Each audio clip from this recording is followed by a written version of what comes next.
Hello everyone, the topic of this video is algebraic system. So in this video I'll explain what is algebraic system and some examples and what are the general properties of algebraic system. And in this video I'll explain one of the algebraic structures, that is semigroove. So what is algebraic system is, before defining algebraic system, so here n is a set of all natural numbers. We already know that z is a set of all integers, q is a set of all rational numbers, and r is a set of all real numbers. So binary operation means a binary operator star is said to be a binary operation and a non-empty set A if A star B also belongs to A for all AB belongs to A. When operation is called as binary operation, as the name itself saying that binary means 2. So any operator, here star means it's not multiplication, any operation. So any operation is applied on two elements, then it also belongs to the set, then we call that as the binary operator. Then what is algebraic system here is, algebraic system is combination of a set followed by one or more operations, binary operations which we can apply on the set.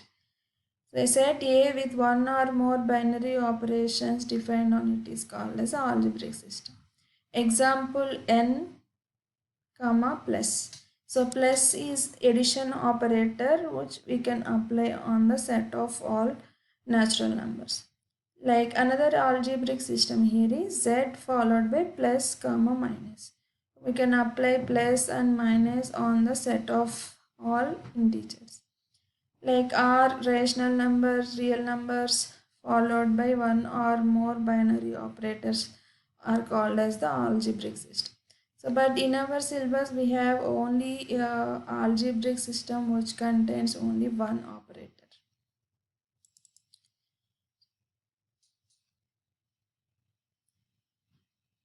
Different properties of algebraic system is closure property, commutative property, associative property, identity, and inverse properties. So when a algebraic system satisfying the closure properties, let star be a binary operation on some set A, then the operation star is said to be a closure in A if A star B belongs to A for all AB belongs to A. So means if star is the binary operation which we have in the algebraic system, if we apply this operation on any two elements of the given set, then the result also belongs to the given set, then this binary operation is closed under closure property. So when this star operation satisfying the commutative properties, so take any two elements A, B belongs to capital A.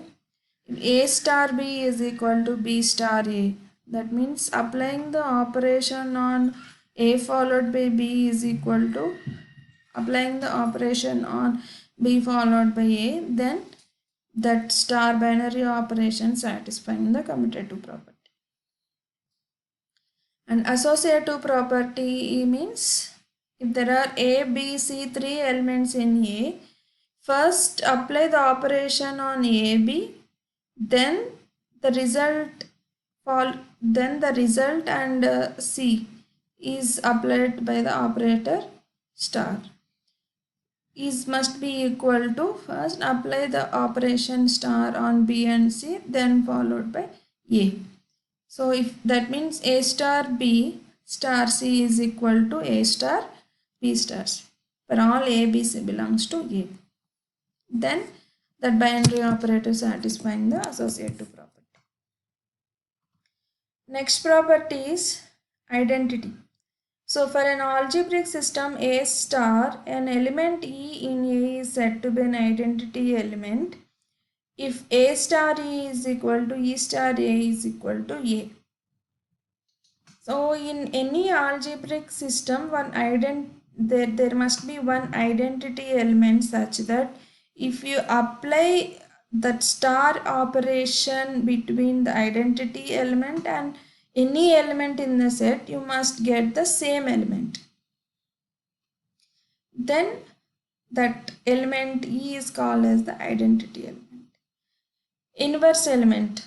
So for any algebraic system, A comma star, let A be is an element in E and B is said to be inverse of A if A star B is equal to B star A is equal to E.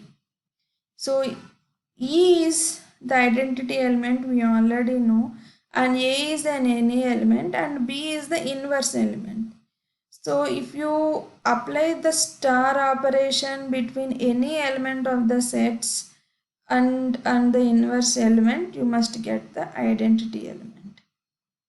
Then we call this B as the inverse element of A.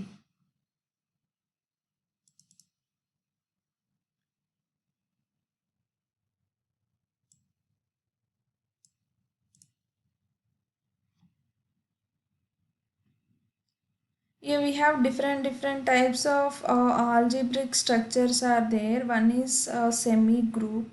So when an algebraic system is said to be a semi-group is if it satisfies the closure property and the associative property. So for example here n plus is a semi-group, n dot is a semi-group, n minus is not a semi-group. So why n minus is not a semi-group we will see. First we will see how to check whether an algebraic system is a semi-group or not. For example, if you take n plus, n means natural numbers and plus is the operator. So what is closure operation here is closure property means take any two elements from the natural numbers. For example, here I am taking 3 and 5. Apply the plus operator. Means 3 plus 5 is equal to 7. 7 also belongs to the natural number set. So that's what closure property means. That means we apply the star on any two elements of the set, then the result also must be belongs to the A set. Next, what is associative property? Associative property means A star B star is equal to A star B star C.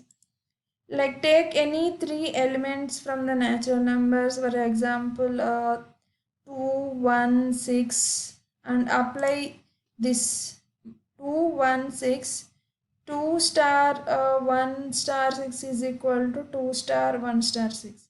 So that means this algebraic system of n plus satisfying both closure property and the associative property. So that's why we call this as a semi-group. Why n minus is not a semi-group here is suppose let's take two elements as 3 and 5. So if you apply minus operation on 3 and 5, 3 minus 5 is equal to minus 2. So but minus 2 is not belongs to the natural number. That means it's not satisfying the closure operation. So that's why n minus is not a semi-group. One more example here is let Z star be algebraic structure where Z is the set of integers and the star operation is defined by n star m equal to maximum of n comma m. Here the operation is maximum of n comma m and show that Z star is a semi-group. So to prove that algebraic structure is semi-group, we have to prove it is closure and it is associate. So closure means, so take A star B. A star B means maximum of A comma B belongs to this A and B belongs to some integer. Maximum of A comma B means either you will get A or you will get B. So whether you get A or B, both are again comes to the set Z. So that's why this satisfying the closure property. Next, associative property means A star B star C must be equal to A star B star C. So means A star B means finding maximum of A and B, followed by find from A and B, suppose B is the maximum, then find out the maximum of B and C. Must it's always equal to finding of maximum of B and C followed by maximum of A and result of this. So that's why this also satisfying the associative property, as it's satisfying both closure property and associative property, and Z star is a semigroup. Thank you.